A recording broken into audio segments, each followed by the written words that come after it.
بسم اللہ الرحمن الرحیم۔ محترم حاضرین جمعہ، خواتین اسلام، قوم کے نوجوان ساتھیوں، میرے عزیزوں اور بھائیوں، خطبہ مسنونہ کے بعد ایک بہت مختصر سی آیت آپ کے سامنے پیش کی گئی ہے۔ اللہ رب العالمین نے اس آیت کے اندر ارشاد فرمایا وَهَدَيْنَاهُ النَّجْدَيْنِ، کہ ہم نے انسانوں کو اچھے راستے کی بھی ہدایت کر دی، برے راستے کی بھی ہدایت کر دی۔ ان لوگوں کے راستے کے بارے میں معرفت دے دی جن لوگوں نے اللہ رب العالمین کی رضا کو اپنے سامنے رکھا، اور ان لوگوں کے راستے کی بھی معرفت دے دی جو لوگ اللہ رب العالمین کے نافرمان تھے۔ النجدین سے مراد ای طریق الخیر والشر، یعنی خیر اور شر دونوں کے راستوں کی اللہ رب العالمین نے ہم اور آپ کو رہنمائی کر دی ہے۔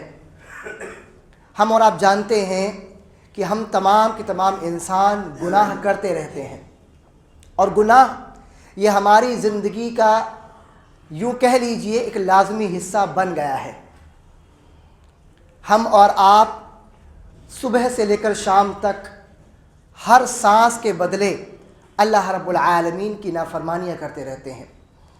ہم اور آپ کو سوچنا چاہیے کہ اللہ رب العالمین کتنا رحم کرنے والا ہے کہ ان تمام گناہوں کے باوجود ہماری زندگیوں کے اندر مشکلات نہیں ہیں۔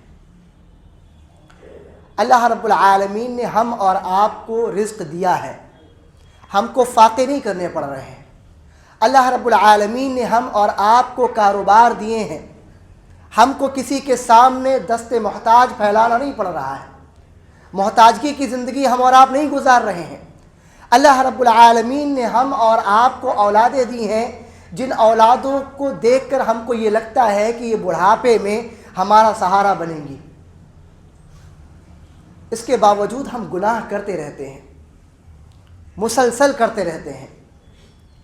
اللہ کے نبی صلی اللہ علیہ وسلم کی حدیث بھی ہے، حدیث کے راوی انس بن مالک رضی اللہ تعالی عنہ ہے، بیان فرماتے ہیں کہ رسول اللہ صلی اللہ علیہ وسلم نے ارشاد فرمایا ہے کل بنی آدم خطاء، جتنے بھی آدم کی اولادیں ہیں، آدم علیہ السلام سے جتنی بھی نسلیں چلی ہیں، ایک ایک فرد کے بارے میں بتایا کہ یہ تمام کے تمام لوگ گنہگار ہیں، گناہ کرنے والے ہیں۔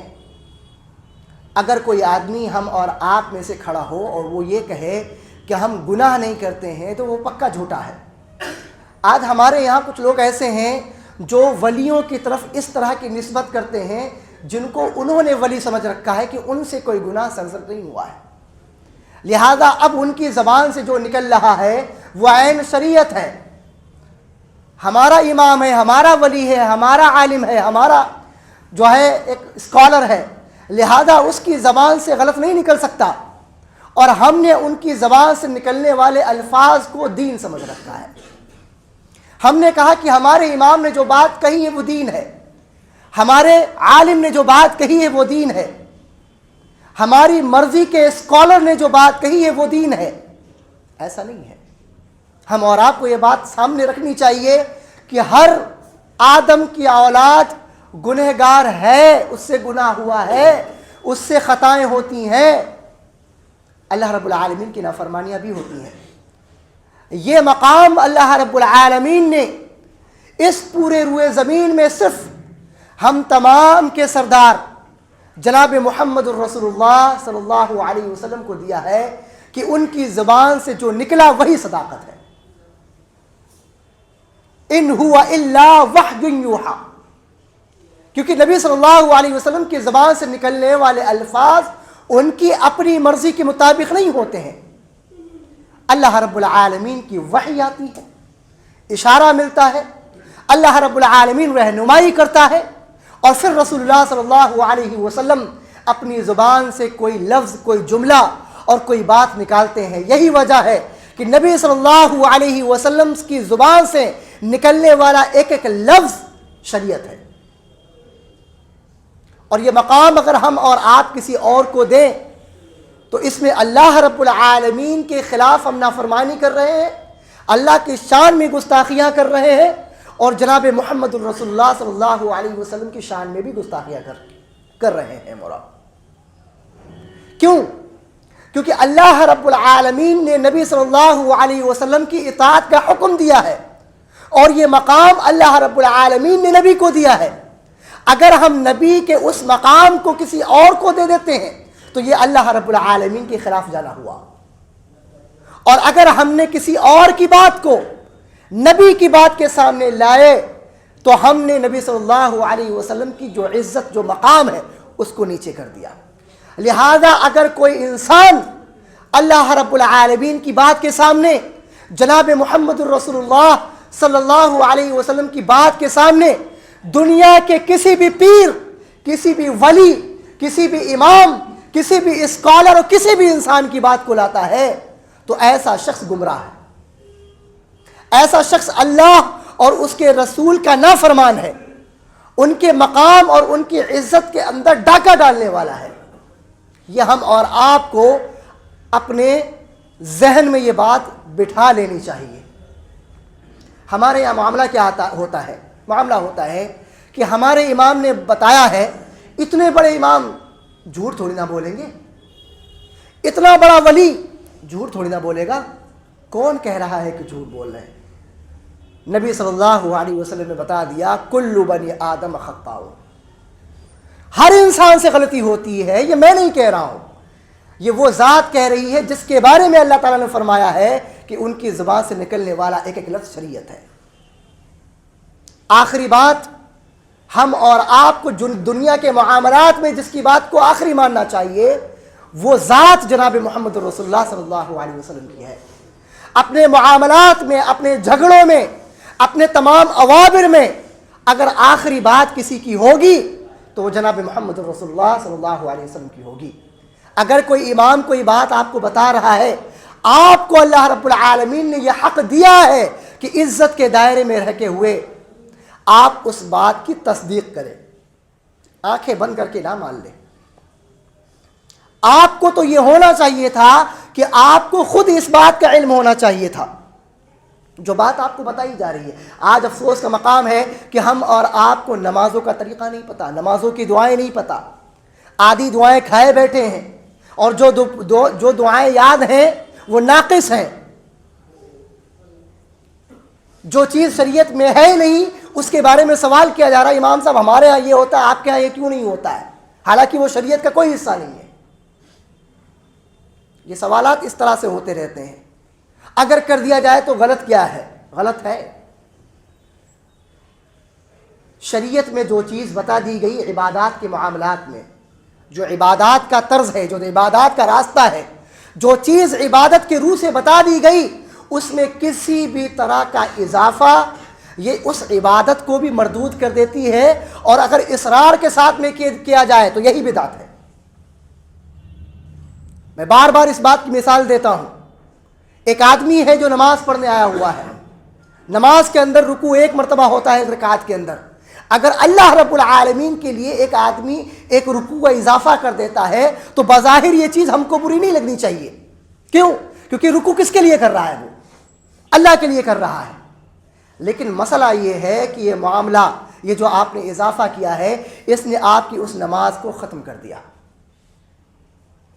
اب اگر اس چیز پر، اس رکوع جو اضافے کے ساتھ میں ہم اور آپ کرنے جا رہے ہیں یا جو کر رہا ہے، اگر اصرار کے ساتھ میں اس کے اوپر عمل کیا جائے تو یہی چیز بدعت بنے گی، یہی چیز گمراہی ہے۔ ہمارے یہاں وہ چیزیں جو شریعت کا حصہ ہی نہیں ہیں، جن کا شریعت میں دور دور تک کوئی ثبوت نہیں ہے، اس کو ہم اور آپ نے شریعت کا حصہ بنا لیا، اور جن مساجد میں اس پہ عمل نہیں کیا جاتا ہے وہاں کے اماموں کو ہم سوالات کرتے رہتے ہیں، امام صاحب آپ کے ہاں ایسا کیوں نہیں ہوتا ہے؟ آپ کے ہاں ایسا ہونا چاہیے۔ یہ تو ہمارے یہاں ہوتا ہے۔ کہنے کی بات یہ کہ ہمارے یہاں بدعت کو شریعت کا حصہ سمجھ لیا گیا ہے، کیونکہ وہ چیز شریعت سے ثابت نہیں ہے۔ ہماری مساجد میں دھڑلے سے ہو رہی ہے، اگر وہ امام نہ کرے تو اس کے اوپر قدغن لگ جائے، اس کے اوپر بائیکاٹ کا جو ہے لیبل لگا دیا جائے، ہوتا ہے ایسا۔ تو آج کے دور کا جو امام ہے، جن کو ہم اور آپ نے امام بنا رکھا ہے، وہ خاموش ہے، نہیں بول رہے ہیں وہ. لیکن یہ ممبر کسی کی ذات سے دبنے کے لیے نہیں ہوتے ہیں. غلط ہے تو غلط کہا جائے گا، پھر سامنے والا کوئی ہو، میں ہوں، میرے والدین ہوں، میرے گھر والے ہوں، میرے رشتہ دار ہوں، آپ ہوں، کوئی بھی ہو. ہمارا یہی امتیاز ہے اور شریعت کا یہی امتیاز ہے کہ جب اگر کوئی آدمی غلط کرے گا تو اس کی ذات کی وجہ سے اس غلط کام کے اندر کمی اور اضافہ نہیں ہو جاتا ہے کہ ہم اگر کوئی کام کر رہے ہیں تو یہ گناہ ہے کہ ہمارا امام کرے تو کوئی گناہ نہیں بچا ہے، وہ بھی گناہ ہے. یہی حصہ ہے.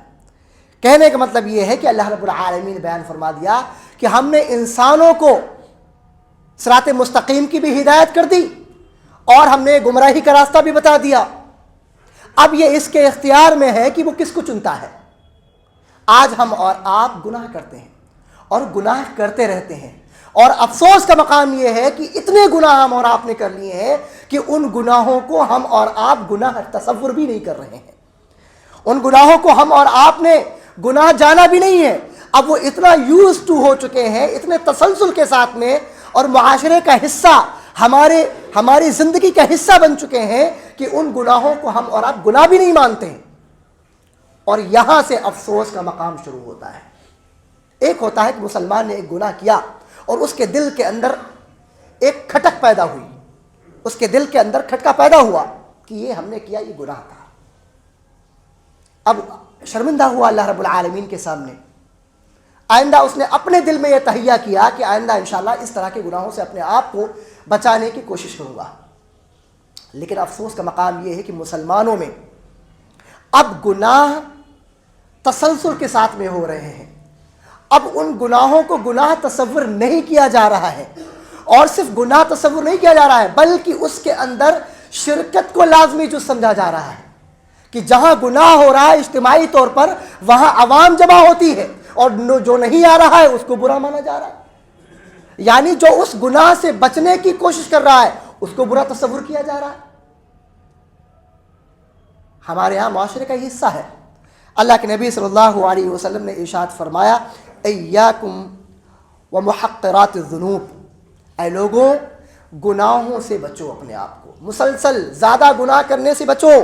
فرمایا فَإِنَّهُنَّ يَجْتَمِعْنَ عَلَى الرَّجُلِ حَتَّى يُهْلِكْنَ. صحیح ترغیب میں اور صحیح الجامع کے اندر یہ روایت آئی ہوئی ہے. بیان فرمایا کیونکہ یہ سارے کے سارے صغیرہ گناہ مل کر کے آپ کو ہلاک کرنے کے لیے کافی ہیں. آج ہم کیا کرتے ہیں؟ چھوٹے چھوٹے گناہ کرتے ہیں، سوچتے ہیں بس مکھی کی طرح ناک پہ بیٹھا اڑا دیا، دھول کی طرح کہ بس دھول پتہ ہی نہیں چل رہی، پورا دن ہم باہر رہے، دھول دھکڑ آئی اور بس ہمیں محسوس بھی نہیں ہو رہا ہے کہ کوئی ذرہ ہمارے جسم کے اوپر آ گیا ہے. چیٹی نہیں کہوں گا کیونکہ چیٹی تو ہم کو محسوس ہو بھی جاتی ہے. ہم نے اپنے گناہوں کو ان ذرات کی طرح کر دیا ہے جن ذرات کا ہمارے جسم پہ آنے کے بعد ہم اور آپ کو احساس بھی نہیں ہوتا ہے. نہیں ہمیں احساس ہوتا ہے. اللہ کے نبی صلی اللہ علیہ وسلم نے بیان فرمایا کہ ہم اور آپ کو ان صغیرہ چھوٹے گناہوں سے بھی بچنا چاہیے، اپنے آپ کو بچانا چاہیے. چھوٹے چھوٹے گناہ جو صغیرہ ہیں وہ اتنے بڑے ہو جاتے ہیں کہ وہ کبیرہ ہو جاتے ہیں. آج ہم اور آپ پہاڑ سمجھتے ہیں نا، پہاڑ کتنا بڑا ہے، بڑا بولتے ہیں. پہاڑ کا اصل میں میٹل کیا ہے؟ پہاڑ ہے کیا؟ یہ جز کیا ہے اس کا؟ پتھر. چھوٹے چھوٹے پتھروں کو آپ جو ہے گننا شروع کریں، وہی پہاڑ بن جاتے جا کر کے نا. چھوٹے پتھر پہاڑ کی شکل اختیار کر لیتے ہیں، چھوٹے گناہ اسی طریقے سے پہاڑ کی شکل اختیار کر لیتے ہیں. صغیرہ گناہ اسی طریقے سے کبیرہ گناہوں کی شکل اختیار کر لیتے ہیں. ہم اور آپ صغیرہ کو چھوڑیے، کبیرہ گناہوں کا ہمیں احساس نہیں ہے. اتنی بے حسی بے غیرتی ہمارے یہاں آ چکی ہے کہ کبیرہ گناہوں کو شرک و شرک نہیں سمجھ رہے ہم اور آپ. ہم نے شرک و شرک نہیں سمجھا اور ہم نے بدعت کو بدعت نہیں سمجھا. ہم اور آپ سمجھے صغیرہ گناہ تو چھوٹی باتیں ہو گئی پھر ہمارے اور آپ کے سامنے. اللہ کے نبی صلی اللہ علیہ وسلم نے ارشاد فرمایا تھا، اور یہ بخاری اور مسلم کی روایت ہے. اور بخاری اور مسلم کی روایات کیسی ہوتی ہیں؟ سب صحیح ہوتی ہیں. ساری بخاری مسلم کی روایت صحیح ہیں، ساری صحیح مسلم کی روایات صحیح ہیں. اس کے اوپر کلام نہیں ہوتا ہے. متفق علیہ روایت جن کو کہا جاتا ہے. بیان فرمایا رسول اللہ صلی اللہ علیہ وسلم نے، تعرض الفتن على القلوب عرض الحصير عودا عودا فأي قلب أشربها نكتت فيه نكتة سوداء وأي قلب أنكرها نكتت فيه نكتة بيضاء. اور لمبی حدیث ہے. بیان فرمایا کہ فتنے لوگوں کے دلوں کے اوپر ایسے آئیں گے جیسے چٹائیوں کے اندر تنکے آتے ہیں. آپ چٹائی لینے جاتے ہیں تو کیا دیکھتے ہیں کہ گھنی ہو, جب ہم بچھائیں تو زمین نہ دکھ رہی ہو, ہم جب بیٹھیں تو زمین کی مٹی ہمارے جسم میں نہ لگ جائے, یہی چیزیں دیکھتے ہیں نا, موٹی ہو. تو فرمایا کہ لوگوں کے دلوں کے اوپر فتنے, گناہ, آزمائشیں ایسے آ جائیں گی جیسے چٹائیاں عودن عودن, تن کے جیسے جڑے ہوئے ہوتے ہیں, لگاتار مسلسل, بالکل پے در پہ ملے ہوئے بالکل. آج ہمارے یہاں بھی ایسا ہو رہا ہے نا, گناہ, ایک سانس ہماری پوری نہیں ہوتی دوسرا گناہ چالو ہو جاتا ہے. ایک جھوٹ بولا, اس جھوٹ کو صحیح ثابت کرنے کے لیے دوسرا جھوٹ بول دیا, پھر دوسرے والے کو صحیح ثابت کرنے کے لیے تیسرا جھوٹ بول دیا, اور ایسے تسلسل چلتا چلا جا رہا ہے. بیان فرمایا کہ فَأَيُّ قَلْبٍ أُشْرِبَهَا نُكِتَتْ فِيهِ نُكْتَةٌ سَوْدَاء. جب کوئی آدمی اس کے اندر سے کوئی اس چیز کو, گناہ کو لازمی جز سمجھ لیتا ہے, اس سے پی لیتا ہے, تو کیا کہا گیا, تو اس کے اوپر ایک سیاہ, اس کے دل کے اوپر ایک سیاہ دھبا لگ جاتا ہے. اور وہ سیاہ دھبا کیا ہے, اور وہ سیاہ دھبا یہ ہے جیسے کوئی لوٹا الٹا رکھ دیا جائے اور بارش کی بوندیں ہوں, تو اس الٹے لوٹے کے اندر بارش کی بوندیں جمع نہیں ہوتی, گری اور چلی گئی. ہمارے یہاں محاورہ استعمال ہوتا نا, بیگن, پانی ڈالا, بیگن کے اوپر جا ہی نہیں رہا, رک ہی نہیں رہا ہے, قطرے نکل جا رہے ہیں, گرتے چلے جا رہے ہیں, وہی مثال. فرمایا لیکن جس نے اس چیز کا انکار کر دیا, گناہ کرنے کا موقع تھا, ساری کی ساری چیزیں دستیاب تھیں, سب کچھ موقع تھا, اس کے باوجود اس نے اس گناہ کو کرنے سے انکار کر دیا. فرمایا اللہ رب العالمین ایسے شخص کے دل کے اوپر ایک سفید نقطہ لگا دیتا ہے, اور وہ ایسا وقت آتا ہے کہ اس کا دل سفید پتھر کی طرح شفاف ہو جاتا ہے کہ اب اس کے اوپر دنیا کی کوئی برائی کام نہیں کرتی. اتنا خوبصورت اور سفید اور شفاف پتھر جیسا ہو جاتا کہ اس کے اوپر دنیا اور زمانے کے طوفان اور اس کے سیلاب, اس کے کوئی فرق نہیں پڑتا ہے.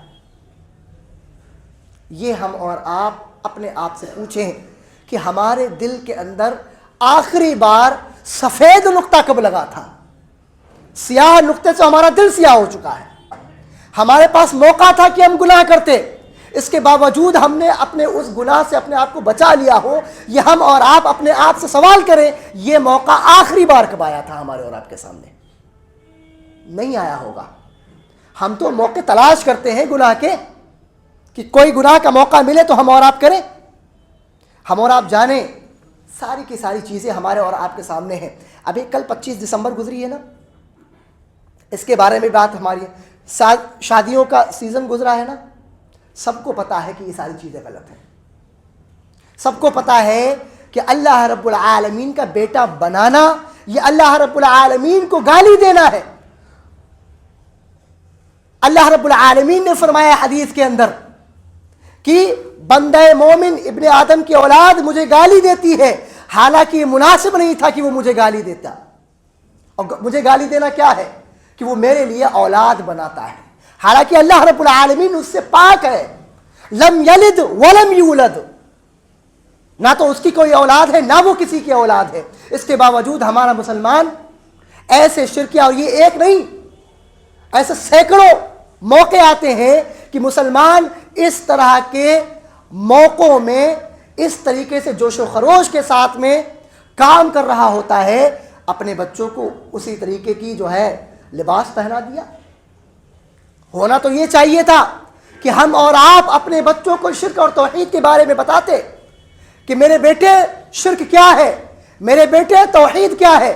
توحید وہ نعمت ہے, توحید وہ دولت ہے, اور توحید وہ اللہ رب العالمین کا انعام ہے جس دولت کو حاصل کرنے کے لیے تمام کے تمام انبیاء کرام نے اپنی جانوں کی بازیاں لگائی ہیں. توحید وہ دولت ہے جس کے لیے مکہ کی تپتی صحراؤں میں نہ جانے کتنے صحابہ کرام نے اپنی جان کی پرواہ نہیں کی ہے. مارا گیا, ان کو قتل کر دیا گیا, شہید کر دیا گیا, لیکن ان کی زبان پہ شرک کے الفاظ نہیں آئے. بلال کو گھسیٹا گیا, ابو بکر کو مارا گیا, عثمان کو مارا گیا, نہ جانے کتنے لوگوں کو ان کے گھروں سے جدا کر دیا گیا, بیویاں چھین لی گئیں, اولادوں سے دور کر دیا گیا, کاروبار چھین لیا گیا, گھر بار سے دور کر دیا گیا, شہر بدر کر دیا گیا. اس کے باوجود وہ توحید پر قائم رہے, شرک کا شائبہ بھی ان کی زندگیوں میں نہیں آیا. آج اسی نبی کی امتی ایسے ہیں کہ جو شرک کر رہے ہیں, لیکن اس کے باوجود ان کو اس شرک کا جو ہے احساس تک نہیں ہے.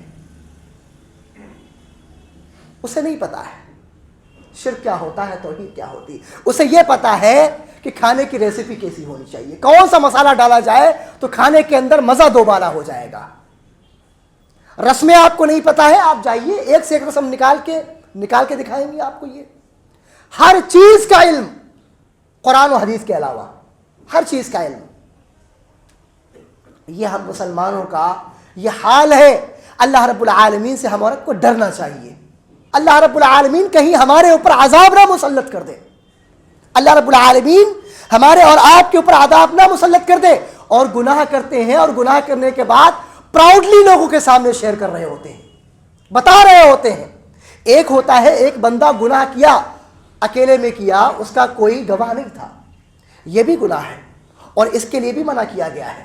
لیکن ایک بندہ ایسا جو گناہ کر رہا ہے اور سر عام گناہ کر رہا ہے اور اس کے اوپر اس کو کوئی احساس بھی نہیں ہے, تو اس کے لیے اللہ کے نبی صلی اللہ علیہ وسلم کی حدیث ہم اور آپ سامنے رکھیں. اللہ کے نبی صلی اللہ علیہ وسلم نے ارشاد فرمایا, حدیث کے راوی حضرت ابو ہریرہ رضی اللہ تعالی عنہ ہے, اور یہ بخاری کی روایت ہے, حدیث نمبر 6069. بیان فرمایا رسول اللہ صلی اللہ علیہ وسلم نے, کل امتی معافن, اور دوسری روایت میں آتا ہے معافاتن الا المجاہرین. میری امت کے تمام افراد کو اللہ رب العالمین بخشش کا پروانہ دے دے گا, معاف کر دے گا, سوائے مجاہرین کے.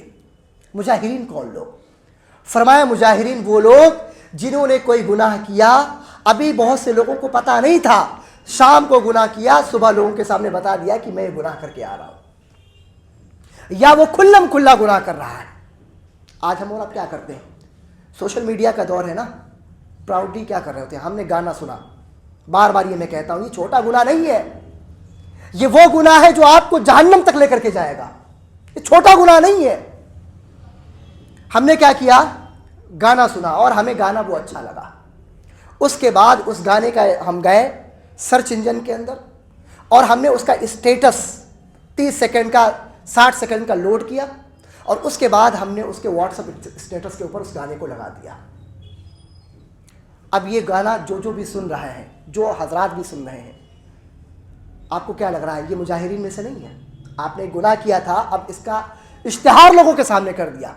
آپ نے برتھ ڈے سیلیبریٹ کیا اور اس کے بعد اس کے فوٹو آپ نے اسٹیٹس کے اوپر لگا دی, اور یہ بھی نہیں دیکھا کہ سامنے آپ کے گھر کی مائیں اور بہنیں عزت والی, آپ کو لگتا ہے ایسا عزت والی, لیکن آپ کے عمل سے نہیں لگتا کہ عزت والی, کیونکہ عزت والی ہوتی تو آپ چھپا رہے ہوتے, آپ لوگوں کے سامنے پیش نہیں کر رہے ہوتے. آپ نے پیش کیا لوگوں کے سامنے, اب اس کا اسٹیٹس بھی لگا دیا آپ نے. ہم اور آپ سوچیں, شادیوں کا سیزن ہے, سب کو پتا ہے کہ موسیقی اللہ رب العالمین نے میوزک کو حرام کیا ہے مسلمانوں کے اوپر. اس کے باوجود شادی بیاہ گانوں کے دیکھیں بغیر اس کے کوئی مزہ ہی نہیں آئے گا. کہاں مزہ؟ اللہ رب العالمین اور لوگوں کو دھوکہ دینے کے لیے اب کیا کیا, شادیاں اجتماعات میں ہو رہی ہیں, نکاح کیا سادہ بالکل, مسجدوں میں شادیاں ہوں گے بالکل سادہ نکاح کیا. اس کے بعد کیا خرافات نہیں ہوئی ہمارے گھروں کے اندر, وہ ہمارے اور آپ کے سامنے ہے. اشتہار ہوا نا, بند کمرے میں اکیلے تو کوئی ناچا نہیں ہوگا, بند کمرے میں اکیلے تو کچھ ہوا نہیں ہوگا, سارے کے سارے لوگوں کے سامنے ہوا. فرمایا کل امتی معافن الا المجاہرین, میری امت کے تمام افراد کو بخش دیا جائے گا سوائے اس کے جس نے گناہ چھپ کے کیا, لوگوں کے سامنے بتا دیا, یا کھلم کھلا گناہ کیا. وجہ یہ ہے کہ جب آپ چھپ کے گناہ کرتے ہیں تو یہ معاملہ اللہ اور آپ کے درمیان میں ہوتا ہے اور اللہ تعالیٰ معاف کر سکتا ہے. لیکن جب آپ کسی کے سامنے کریں گے اور قیامت کے دن جب معاف کیا جا رہا ہوگا تو وہ بندہ بھی کھڑا ہوگا, اللہ رب العالمین یہ تیرا کیسا انصاف ہے, مجھے بھی معاف فرما. تو ایسا گناہ جو آپ لوگوں کے سامنے کریں یہ معاف نہیں ہوتا ہے. آج ہم کر رہے ہیں نا, کتنے گناہ کرتے ہیں. ہمارے یہاں شرم و حیا نہیں رہ گئی ہے, بے حسی ہماری زندگی کا حصہ بن چکی ہے, اور پراؤڈلی لوگوں کو بتا رہے ہوتے ہیں. افسوس کا مقام یہ ہے گناہ کرتے ہیں لیکن گناہ کا احساس بھی نہیں ہے مولا آپ کو. دیکھیں حضرت انس رضی اللہ تعالی عنہ بیان فرماتے ہیں کہ انکم لتعملون اعمالا هي ادق في اعینکم من الشعر ان كنا لنعدها على عهد رسول اللہ صلی اللہ علیہ وسلم من الموبقات. یہ بخاری کی روایت ہے. بیان فرمایا انس رضی اللہ تعالی عنہ کہ میں تم کو دیکھتا ہوں کہ تم گناہ کرتے ہو, حالانکہ وہ گناہ تمہاری نظروں میں بال کی طرح باریک اور ہلکے نظر آتے ہیں, حالانکہ اسی گناہ کو ہم رسول اللہ صلی اللہ علیہ وسلم کے دور میں ان گناہوں میں شامل کیا کرتے تھے جو گناہ انسان کو مہلک ہلاک کرنے والے ہیں, جو برباد کرنے والے ہیں. آج ہم وہی تو کر رہے ہیں. ہم گناہ کو گناہ ہی نہیں مان رہے ہیں. ہمارے یہاں شرک کی کوئی ویلیو ہی نہیں ہے. یہ مولوی آیا نیا نیا نئی نئی باتیں بتا رہا ہے, دقیانوسی باتیں بتاتا ہے. یہ تو بولتے رہتے ہیں, ان کا کام بولنا ہے, ہمارا کام ادھر سے سنا ادھر سے نکال دیا. یہی کر رہے ہیں نا. فرمایا یہ انسانوں کی صفت نہیں ہے. بہت بڑھیا بات بلال بن سعد رحمہ اللہ نے بیان فرمائی. ہم گناہ کر رہے ہوتے نا, احساس نہیں ہوتا ہے. فرمایا لا تنظر الى صغر المعصیہ ولكن انظر الى عظمت من عصیت. کیا بات بولی انہوں نے. بیان فرمایا جب ہم گناہ کر رہے ہوتے ہیں ہم کو گناہ بھی نہیں لگ رہا ہوتا, چھوٹا گناہ لگ رہا ہوتا ہے. اگر کسی کو محسوس ہو رہا ہے تو وہ چھوٹا گناہ کہ چلو چھوٹا گناہ ہے, اللہ تعالیٰ معاف فرما دے گا. بڑی بات بولی. فرمایا کہ آپ کسی بھی گناہ کے چھوٹے ہونے کی طرف مت دیکھا کرو کہ یہ چھوٹا گناہ ہے یا بڑا گناہ ہے, بلکہ دیکھا کرو کہ وہ گناہ کس کی نافرمانی میں کیا جا رہا ہے اور اس کی شان کیا ہے. آپ اللہ کی نافرمانی میں وہ گناہ کر رہے ہو نا, تو اس اللہ کی شان, اس کی عظمت کیا ہے, آپ اس کو دیکھو. کتنی بڑی بات. اسی طریقے سے عبداللہ ابن عباس رضی اللہ تعالی عنہ بیان فرمایا کرتے تھے لا کبیرۃ مع الاستغفار ولا صغیرۃ مع الاصرار, کہ جب کوئی آدمی گناہ کرتا ہے اور استغفار کر لیتا ہے تو کوئی گناہ بڑا نہیں رہ جاتا ہے, معاف ہو جاتا ہے. فرمایا ولا صغیرۃ مع الاصرار, لیکن جب کوئی چھوٹا گناہ کرتا ہے اور اصرار کے ساتھ میں کرتا ہے تو وہ گناہ چھوٹا بھی نہیں رہتا ہے, وہ کبیرہ بن جاتا ہے. وہ چھوٹا گناہ نہیں رہ جاتا ہے, وہ بڑا ہو جاتا ہے. آج ہم اصرار کے ساتھ میں صغیرہ اور کبیرہ دونوں کرتے چلے جا رہے ہیں, تسلسل سے اسکات کرتے جا رہے ہیں, اور ہم کو اس بات کا احساس نہیں ہے. ہم اور آپ کو جاننا چاہیے کہ ان چھوٹے چھوٹے گناہوں کی وجہ سے ہمارے علم کے اندر محرومی. آج علماء, اچھے علماء کا ملنا ناپید ہو گیا ہے, نہیں ملتے ہیں, ڈھونڈیے آپ. اسی طریقے سے رزق کے اندر محرومی, یہ گناہوں کا نقصان ہے. اسی طریقے سے عمر کے اندر محرومی, عمر کے اندر بے برکتی, ہماری زندگیوں کے اندر تمام کے تمام معاملات کے اندر بے برکتی ان گناہوں کی وجہ سے. اللہ رب العالمین نے ارشاد فرمایا ظہر الفساد فی البر والبحر بما کسبت ایدی الناس, کہ زمین اور خشکی اور تری کے اندر جو بھی فساد, جو بھی گناہ, جو بھی برائیاں اور جو بھی نقصان کی چیزیں ہو رہی ہیں وہ اس وجہ سے کیونکہ آپ گناہ کر رہے ہو. تو آج ہم اور آپ کو جو نقصان پہنچ رہا ہے نا, یہ ہمارے گناہوں کی وجہ سے. ہم اور آپ چاہتے ہیں کہ اس نقصان سے بچیں تو ان گناہوں سے اپنا پیچھا چھڑائیں. مومنین کی صفات کو بیان فرمائیں, مومنین کی صفات کو اپنے اندر. وہ لوگ ہیں جو کسی بھی گناہ پر اصرار نہیں کرتے ہیں. گناہ کرنے کے بعد شرمندگی ہوتی ہے, جب وہ گناہ کر لیتے ہیں یا فحش کام کر لیتے ہیں تو اللہ کا ذکر کرتے ہیں اور فاستغفروا لذنوبہم, اور اللہ رب العالمین سے اپنے گناہوں پر معافی فرماتے ہیں. اور پہلی حدیث کر کے میں اپنی بات کو ختم کر رہا ہوں. اللہ کے نبی صلی اللہ علیہ وسلم فرمایا تھا وخیر الخطائین التوابون, ہر ابن آدم کی اولاد گنہگار ہے, بہترین گنہگار وہ ہے جو گناہ کرنے کے بعد توبہ کر لے. افسوس کا مقام یہ ہے کہ ہم کو توبہ کی بھی توفیق نہیں ملتی ہے. ہم گناہ تو کرتے ہیں لیکن توبہ نہیں کرتے. ہم گناہ تو کرتے ہیں لیکن گناہ کا احساس نہیں ہوتا ہے. آج ہم اور آپ گناہ کو گناہ نہیں مان رہے ہیں. ہم اپنے آپ سے سوال کریں کہ اللہ رب العالمین کو کیا منہ دکھائیں گے. اللہ رب العالمین سے دعا ہے کہ اللہ رب العالمین ہم تمام کے تمام لوگوں کو صحیح معنوں میں قرآن اور حدیث پر عمل کرنے والا بنا. اللہ رب العالمین ہم تمام کے تمام لوگوں کو صغیرہ کبیرہ دونوں طرح کے گناہوں سے بچنے کی توفیق عطا فرما. اللہ رب العالمین جو گناہ ہو چکے ہیں اللہ رب العالمین ان کو معاف فرما دے.